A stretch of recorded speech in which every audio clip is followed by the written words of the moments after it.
Okay. Sorry, Ron and Debbie. And everybody, whoever else. All I did was read 1 Kings 13, verses 1 and 2, so far. Somehow the audio cable came unplugged a little prematurely. So this man prophesies, this king even says his name, Josiah. To my knowledge, it's one of only two prophecies that I can remember where the name of the person is actually named. At least, like I said, I did not take the time to write. I thought about it, and then I forgot about it, obviously. How much time there is between 1 Kings 13 and 2 Kings 22. Okay, that was going to be my guess, somewhere in the 100 region. Because I know that I think it's about 150 between when Isaiah prophesies Cyrus and when Cyrus actually rose to the kingship in Persia. And I thought this one was about 100. But at any rate, that's the man we're talking about. The one that was prophesied there in 1 Kings 13. And he doesn't come to the throne until 2 Kings 22. And we learn some things about him. And like I said, when you look at 2 Kings 23, verse 25, it says, "Before him there was no king like him, who turned to Jehovah with all his heart and with all his soul and with all his might, according to all the law of Moses, nor did any like him arise after him." That pretty much settles the question. I'm assuming that is in reference to the divided kingdom. So, in other words, it doesn't count David, but I guess it could go either way. It may even include David, that there was no king before or after. Yep. I know during the reading of this that it says that the Passover had not been celebrated since they came out Yeah. of Egypt. So apparently David didn't even keep the Passover. At least not correctly. So, yeah, verse 22 just says, "No such Passover had been kept since the days of the judges." So, yeah, something had gone wrong somewhere along the way. Thought this quote here about the kings. "The history of Israel's later kings makes dreary reading."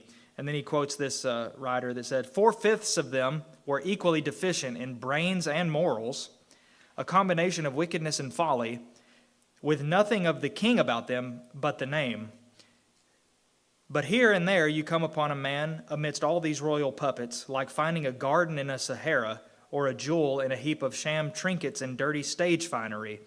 Josiah breaks a long, monotonous series of absolutely worthless, monarchs. Before and behind him are moral waste and darkness. He stands out as a figure worth looking at and loving. Josiah's good reign was like a burst of brilliant sunset before the final darkness comes on." So this was a good timing, really, for Judah, because Josiah, let's see, his great-grandfather was Hezekiah, who was a good king, great king. But Hezekiah's son was Manasseh, who was the worst, single most wicked king Judah ever had, who reigned for 55 years, longest reign of any king. And then his son, Ammon, was evil. And then he had Josiah. So Judah was in desperate need of a king like Hezekiah again, except Josiah exceeded even Hezekiah as the greatest of them. And to imagine a boy 8 years old. For reference, that's younger than Roman. That's Quinn's age. She's almost 9, but she's 8 technically. Now imagine her, this is frightening, this is terrifying to think about. The Queen of America. We would all be it would be done. Obviously, there were men around him that probably really were calling the harder shots, at least. It's a little unsure. It's unclear what part his mom played in this. It seems to me, to my eye and mind, it doesn't suggest that his mom was dead. But the author of the book apparently thinks so. That's why he put, if you notice, he was left parentless. Yeah. It says his aunt is the one that took him, right? When Athaliah killed all the other royal offspring, his aunt took them, took Evan when he was like 1 year old. You might be right. I may have overlooked that part. I was just focusing on, or thinking about verse 1, the language of his mother's name. But yeah, where is that?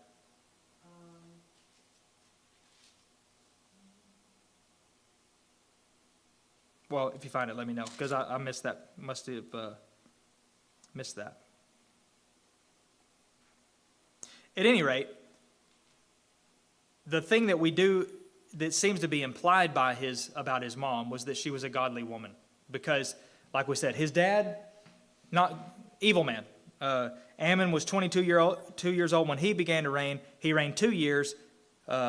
He did what was evil in the sight of Jehovah, just like his father had done. Well, his father was Manasseh, who again was one of the worst, was the most wicked king ever to reign in Judah. Maybe even more wicked than any of the ones in Israel. Now, Israel, the northern kingdom, had no good kings, not one single good, not even a good. Like if you rate, okay, there's great kings, good kings, and then bad kings, and then really bad kings. Israel didn't even have a good one, like a medium, kind of good. Judah had some kind of good ones, and then a couple great ones. Manasseh may have been even more wicked than Israel's kings. Ammon walked in the steps of his dad, but for some reason Josiah was nothing like his dad or his granddad. He was more like his great-granddad, and even more, he was more like his great times 11 granddad named David. That's what I wrote down anyway. Apparently I did the math at some point. David was his great 11 times grandfather. That sounds like a lot, but I'll trust scarily, I'll trust my own math, which I would normally never do. But at any rate, 8 years old, now he's got to be king. Now, even though he would have had men around him that would make sure that the right decisions were made for the most part, in some things, he is going to be exposed to some pretty horrific things probably as king. Death, maybe. Other things that we would not want our 8-year-olds to have to deal with. He's going to have to deal with that. But what we read is, he did what was right in the eyes of Jehovah and walked in all the way of David, his father, ancestor is what that means. And he did not turn aside to the right or to the left. Now, like I said, the accounts are parallel. 2 Kings 22 and 23 is 2 Chronicles 34, 35. But the Chronicles record tends to dig a little bit deeper in certain aspects than Kings. Kings is more, this happened, then this happened, then this happened, then this happened. Whereas Chronicles sort of gives it some details in some particulars that the King's record doesn't. So in 2 Chronicles 34, again, he was 8 years old. But before that, he was raised by who appears to be a godly mother, because something led to him being not like his dad. The most natural assumption would be the thing that made him not like his dad was his mom. Now, that very well may be the case, likely was the case. I guess it's possible that she had nothing to do with it, but she probably did. And that's why the book says he had a good and darling mother. Left parentless at 8 years of age. Again, I couldn't find the reference there. Angie's probably still looking for it. I'll give her a pass that she doesn't hear anything I said. I think I'm right. I think I'm wrong. It wasn't Josiah, it was Joash. A different Joe. Yeah, Athaliah, I think it was Joash's grandmother. Okay. So something led the author of our material here to suggest that he was an orphan, basically, at the time he ascended to the throne. Obviously, it's because the reason he ascended to the throne is because his dad died. But what was going on with his mom is unclear, and he gave no reference, and I could not remember or find a reference that suggested what may have happened to his mom. I looked, his mom's name's given, but I tried looking her up and finding some little inkling of what detail I'm missing about her, but I couldn't find anything. So I don't know if he was actually parentless or not. But we can assume that she was a good woman who raised him to not be like his father, which was not only good for him, it was good for the country. They needed that. We read next, in the 18th year of his reign, in his 18th year, is what the text says. What's that? I was like, I've got just a real quick comment. It says in 2 Kings 21 that it says Jedediah was the one that was Yeah, I know. No, her name is given. That's the only thing I could find. Thanks anyway. Glad you could join us. 2 Chronicles 34:3 says, in the 8th year of his reign, that's the one I was looking for, which puts him at age 16, while he was yet a boy, he began to seek the God of David, his father. So, 16 years old, or 8 years old, becomes the king of Judah. Very scary to think about. Not only for the country, but for him. I mean, think about being him. You got to be the king. I'm sure being king wasn't all, fun and parties. Age 16, he begins seeking the God of his father David. His dad didn't do that. His granddad didn't do that. But he did. And he learned that from somewhere. Something led him to do that. And I have a feeling the same men that were around him were around his father too. They didn't seem to lead his father to do that. But something led him to. Yeah, Dean? That's what I wondered. If there was men that were godly, that did help him out a little bit or not. Sometimes, even though the king's bad, there is some of his people, that supposed to be advisors, would be advising to do other things, so he was not paying attention to them. Yeah. Maybe his son was paying attention to some of the ones that were trying to do what was right, and at least he started paying attention to them. Yeah. If some of the counselors around are to be credited for that, with that, he deserves credit for actually listening. So, unlike his dad, and maybe it was because he was young, but at the same time, 16 years old, not always going to be the forefront of your mind. Now, an 8-year-old king is going to be in a totally different mindset than a 16-year-old king. 16 years old and the king, you could imagine that's a recipe for disaster. But because it might be puffed up, he could be selfish, that could lead to evil. I want to do whatever I want. I'm the king, so on and so forth. And I'm sure that story could be repeated all throughout history of different nations, young kings that just wreaked havoc on the nation they were supposed to be serving, really, reigning over. But not Josiah. He started seeking the God of David, his father. And in the 12th year, 4 years later, at age 20, he starts purging Judah and Jerusalem of idolatry. Now, remember that prophecy? Let's see. He goes up to that altar of Jeroboam, and he says, "O altar, altar," is an idolatrous altar. The altar of Jehovah is in Jerusalem that's the only place it is. There's going to be a son born to the house of David. His name's going to be Josiah. He's going to destroy this.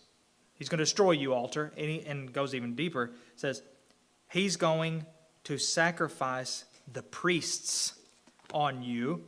Well, verse 4 of 2 Chronicles 34 says, they chopped down the altars of the Baals in his presence. He cut down the incense altars that stood above them. He broke in pieces the Asherim and the carved and metal images, and he made dust of them and scattered it over the graves of those who had sacrificed on them. He also burned the bones of the priests on their altars and cleansed Judah and Jerusalem. Prophecy fulfilled, I would say. That is what the prophecy was about. He burned the bones. He burned their bones of those priests on that very altar. And that is what the prophecy said. Human bones shall be burned on you. There it is. I think it's also in the King's record. Not just Chronicles. 23, 15 through 17.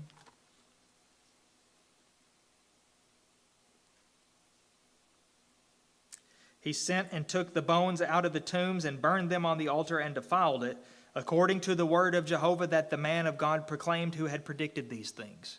So there is a direct reference to that. So he fulfilled prophecy, purges Judah of idolatry. He rebuilds the temple and restores the temple. Now, why would he want to do that?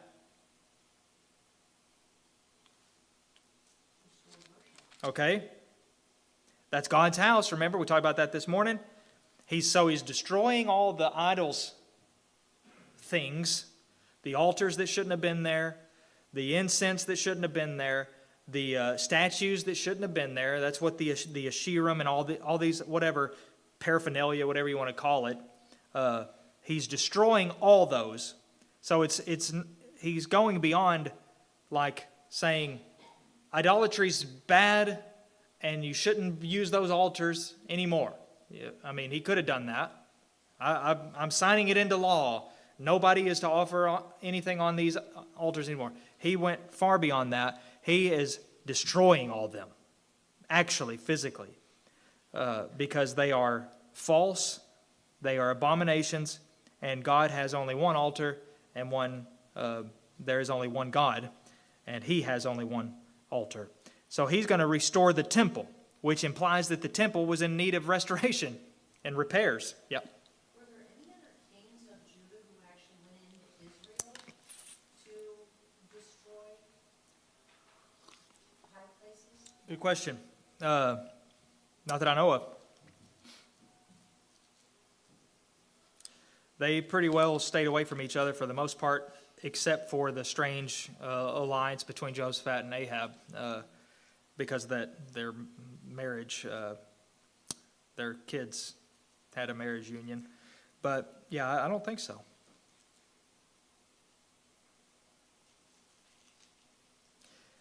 Josiah did, though, and he repairs the temple now in the 18th year of his reign. Age 26, starts repairing the temple, restoring the temple. And part of this restoring the temple and repairing it was cleaning it out. And this is sort of the account of one of the biggest things about Josiah's legacy that has always stuck with me. They're cleaning out. It's just one of these stories and accounts that seems so vivid in the midst of a record that, like I said, is often this king reigned and he reigned this long and this happened to him and then his son took his place and then he reigned and took his place and like over and over and over and over and over. He was wicked. He reigned this long. He died. His son took his place. He was wicked. Son, he died. And but then it's like this detailed account. They're cleaning out the temple, and in one of these rooms, the high priest, it says, finds the book of the law. In fact, it says Hilkiah the high priest said to Shaphan the secretary, I have found the book of the law in the house of Jehovah. Now, we didn't even know that there was maybe this was just a special copy, but it doesn't seem to be that way. It's like we didn't even know it was lost. And now we learned they found it. So the real thing is, though, how's Josiah going to react when he finds this out? So it says, they told the king, the secretary came and said, we've been emptying out the money that was found. We delivered it to the workmen who had the oversight. And then it's like almost like an afterthought. He's like, oh yeah, and Hilkiah gave me a book. And he started reading it to the king. And it says, when the king heard the words of the book of the law, he tore his clothes. And he said, go, inquire of Jehovah for me, and for the people, and for all Judah, concerning the words of this book that has been found. For great is the wrath of Jehovah that is kindled against us, because our fathers have not obeyed the words of this book, to do according to all that is written concerning us. Hold that thought. Yes, sir.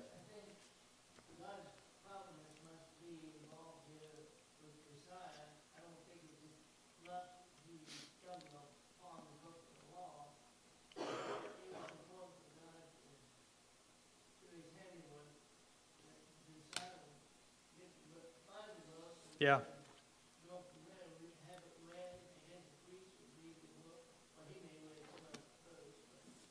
Yeah.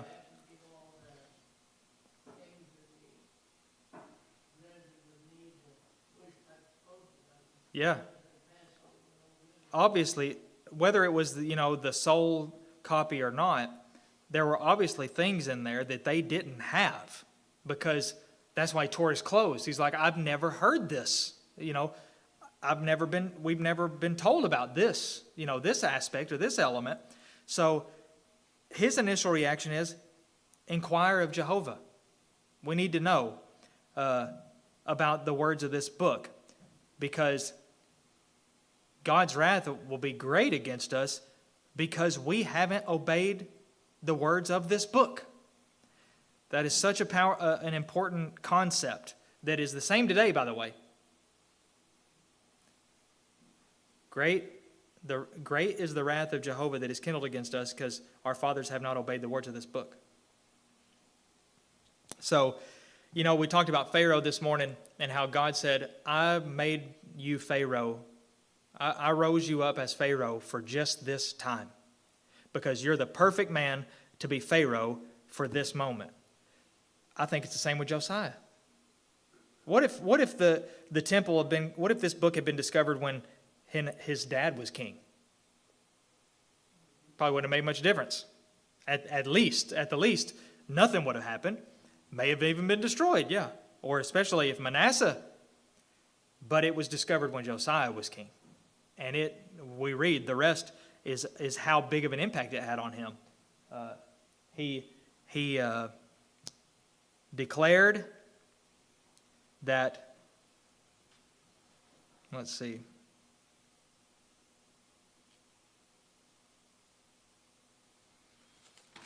Chapter 23 is all his reforms, but it's directly connected with the discovery of this book. In the Chronicles record, it says, and the men did the work faithfully. So then, that's in restoring it. Then when they found it, I guess it's pretty much the same. I thought it was a little bit different. He tore his clothes, go inquire. Our fathers have not kept the word of Jehovah to do according to all that is written in this book. And then it says that thus says Jehovah, behold, I will bring disaster upon this place and upon its inhabitants, all the curses that are written in the book that was read before the king of Judah, because they have forsaken me and have made offerings to other gods, that they might provoke me to anger with all the works of their hands, and so on. This is, things that they're learning from this book. It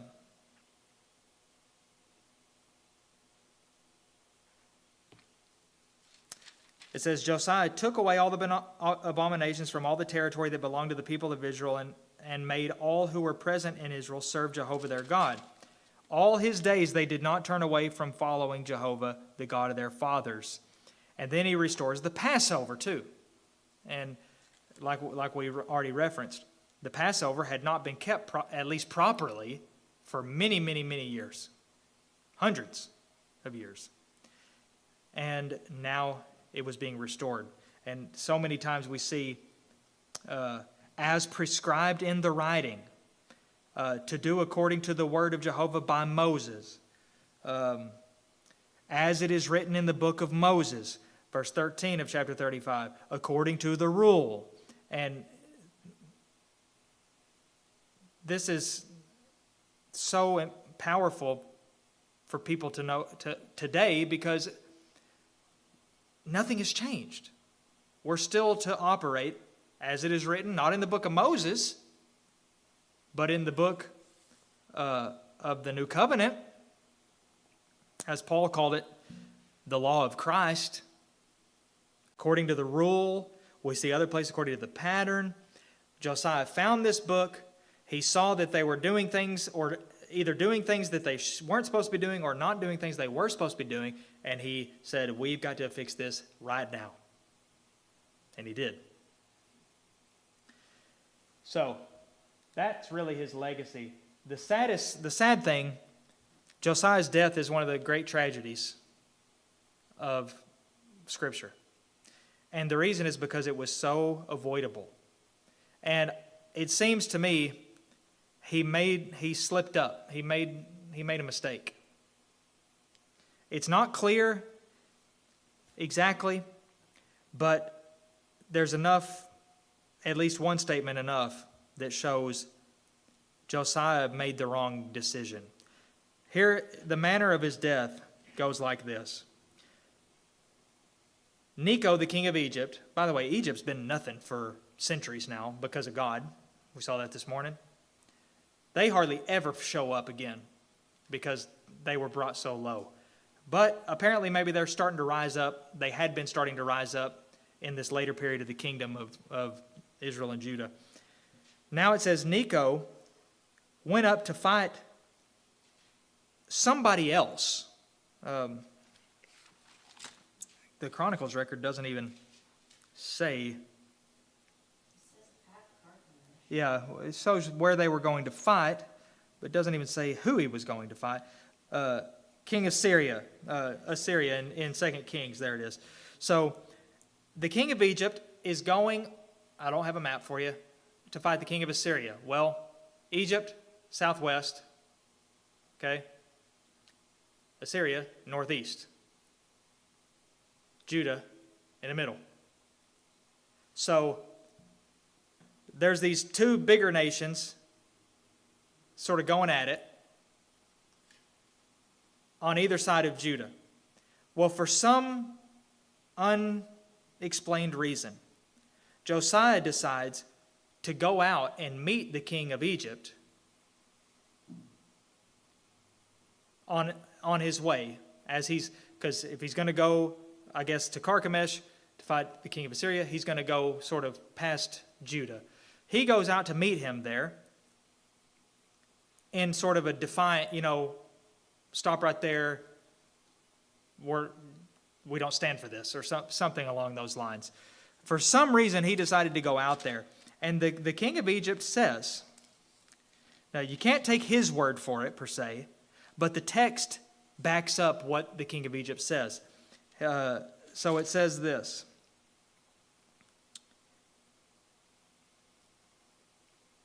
The king of Egypt sent envoys and said, basically, this has nothing to do with you, king of Judah. Stay out of this. This is not between us. This is between me and the king of Assyria. But notice he says this. I'm not coming against you this day, but against the house with which I am at war. And God has commanded me to hurry. Now, when I read that, he goes on, he says, stop opposing God, who is with me, lest he destroy you. Now, I read that coming from the mouth of the king of Egypt, and I think, yeah, right. He's just saying this. That's blasphemous almost. You mean God, the true God, has commanded the king of Egypt to go against the king of Assyria, and he's with him, and to oppose him is to oppose God? Well, look at the end. It says, let me find it here. He did not listen to the words of Necho from the mouth of God. Apparently he was telling the truth. One of those mysteries. But at any rate, Josiah did not listen to him. And he pulled an Ahab, disguised himself, so he could go fight Necho, the king of Egypt. And ironically, more like Ahab, he got shot. The archers shot him, and he was badly wounded. They carried him out, brought him to Jerusalem. He didn't survive. Just like that, Josiah's gone. Isn't that sad? So silly, so avoidable, unnecessary. Can you imagine? It says, all Judah and Jerusalem mourned for Josiah. Jeremiah also uttered a lament for Josiah, and all the singing men and singing women have spoken of Josiah in their laments to this day. They made these a rule in Israel. So you can imagine how tragic an event this was for the country. Their king's dead. Their good king, the best king they ever had, dead. Because of what? Because I guess his passion got the best of him? I don't know. We're just not given the details of why exactly he wanted to go and fight against the king of Egypt, and why he didn't inquire of God like he had before. And in this one mistake, not that this is the only mistake he ever made, but this one mistake was fatal.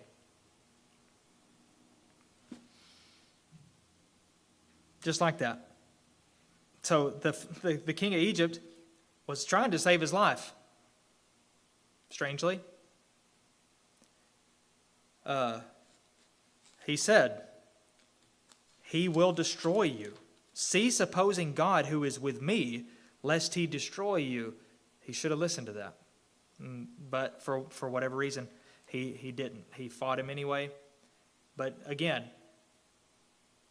don't take verse 21 for it. Verse 22 is not a quote from the king of Egypt, and says that what the king of Egypt said was actually from the mouth of God. Dean, do you have something else? Well, the thing is, you know, that the time that God intervened, whatever it is, and so maybe we hear whether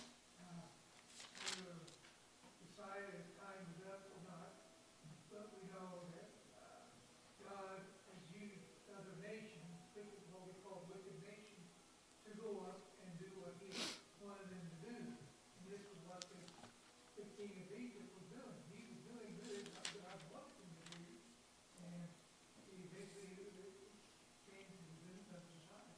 Yep. Yeah, if you look at 2 Chronicles 36, if you notice, it's the last chapter. Because Judah didn't last long after Josiah. And it says, his son Jehoahaz took his place. Guess what? He did what was evil in the sight of Jehovah. And it's the Pharaoh, ironically, of Egypt, who starts sort of taking over Judah at that time, because Josiah chose to go out there. And it's just a sad ending to such a great man who did so much good for the nation of Judah, more good than anybody had before. But here's some lessons we can learn. We're not doomed to follow in our parents' or grandparents' unbelief. Like we already pointed out, his dad was worthless, evil. His granddad was the most wicked of all the kings they had. But he wasn't. Why? Because he's his own man. He's his own person. And he's not doomed.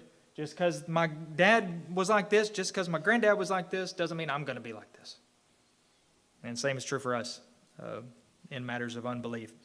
Number 2, we must help our children, or any children, I guess, begin to seek God while they're young. I have no doubt that was a big part of what made Josiah who he was. And I think his mom was probably a lot to thank for that. Number 3, the word that God has left for us is still God's will.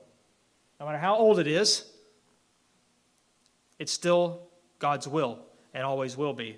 The new covenant for us especially is God's revealed will. And if there ever came a time when, we lost, the Bible was lost, that'll never happen. By the way, the Bible's most published book ever, not even close. Most sold book ever, not even close. So that will never happen. But just hypothetically, if it ever did happen, and 100 years later it's found, it's still, at that point, will be just as relevant as it ever was. And we ought to treat it the same way that Josiah did. Number 4, when God's word condemns, we need to change the works, not the words. When God's word condemns me, I need to change my works, not God's words. Josiah, that's what he did. He tore his clothes. He said, we need to fix this and this and this.